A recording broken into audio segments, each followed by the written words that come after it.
मुझे पता है कि तुम्हें एकदम से चिंता हो रही है कि तुम्हारे घर के खर्च बढ़ गए हैं। मैंने तुम्हें तुम्हारे घर से दूर इसलिए किया था कि तुम लोग एक अच्छा जीवन जियो, परंतु दूर होकर तो और चीज़ें खराब हो गई हैं।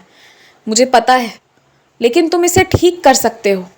तुम पहले जब कष्ट में थे तो बहुत पूजा पाठ किया करते थे, और अब जब उससे निकल गए हो तो कुछ ना कुछ बहाने से कई दिन पूजा पाठ करते ही नहीं हो।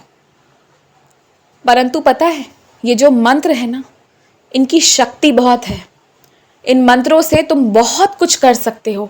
ये तुम्हारे मन को ही सही रास्ते पर ले जा सकते हैं, और इसकी शक्ति इतनी है जो स्वयं तुम पहले अनुभव कर चुके हो, फिर भी मुझे तुम्हें याद दिलाना पड़ रहा है।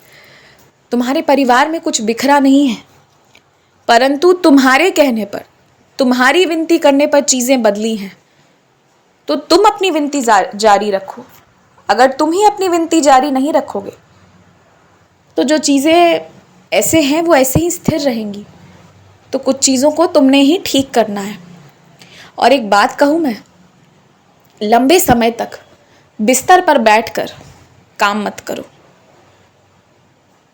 कुर्सी और मेज का प्रयोग करो।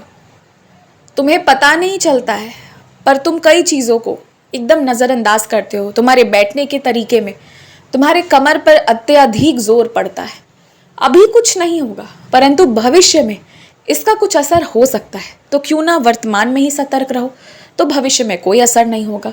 ठीक उसी तरह समय समय पर अपने आँखों को पानी से धो। अपने आँखों को देखो कि अपनी आँखों की रोशनी अच्छी रखने के लिए क्या खाना है, क्या देखना है, कैसे क्या कुछ करना है, वो सारी चीज़ों को देखो।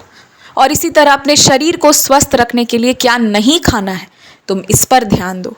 क्या खाना है वो तो तुम्हें मिल जा रहा है, पर क्या नहीं खाना है वो तुम्हें अपने तरफ से देखना है, क्योंकि इधर से तुमने बाहर का खाना फिर से शुरू कर दिया है, और उसे तुम अब बंद कर दो। ये मेरा आदेश है।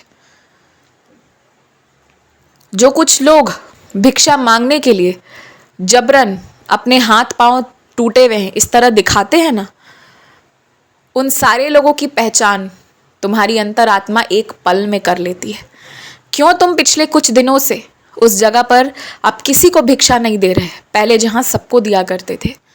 ऐसा तो नहीं है कि तुमने कुछ सामने से देखा हो, परंतु तुम्हारी आत्मा जो लगातार मेरे संपर्क में, जो लगातार मेरे पास है, मेरे साथ है, जिससे मैं जुड़ा हूँ, उसे सारी चीज़ों का आभास हो जाता है, और उसी ने तुम्हारे मन को बदल दिया है।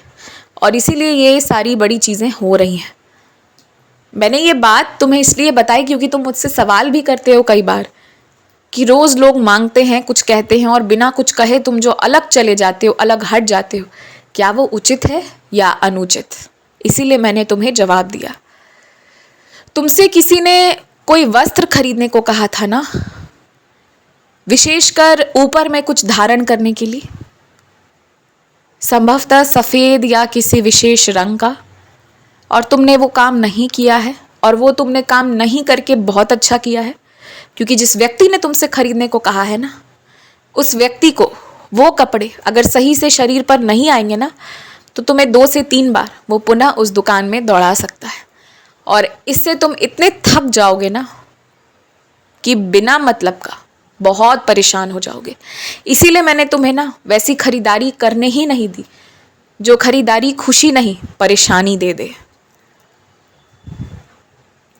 तुम्हारे लिए तुम्हारे जन्मदिन का तोहफा वो है मेरी ओर से जो तुम चाहते हो। इंतज़ार करो, वो तोहफा तुम्हें मिल जाएगा जिसकी तुम्हें चाहत है। और अभी कुछ और अलग मत शुरू करना, थोड़ा रुक जाओ। अभी तुम किन चीज़ों में तुम्हें रुचि है उसके बारे में थोड़ा ध्यान दो, और फिर कुछ अलग रास्ता है तुम्हारे लिए, और वहीं तुम्हें जाना है। जितनी जल्दी चले जाओगे अच्छा होगा, सभी के लिए, समाज के लिए भी। खुश रहो।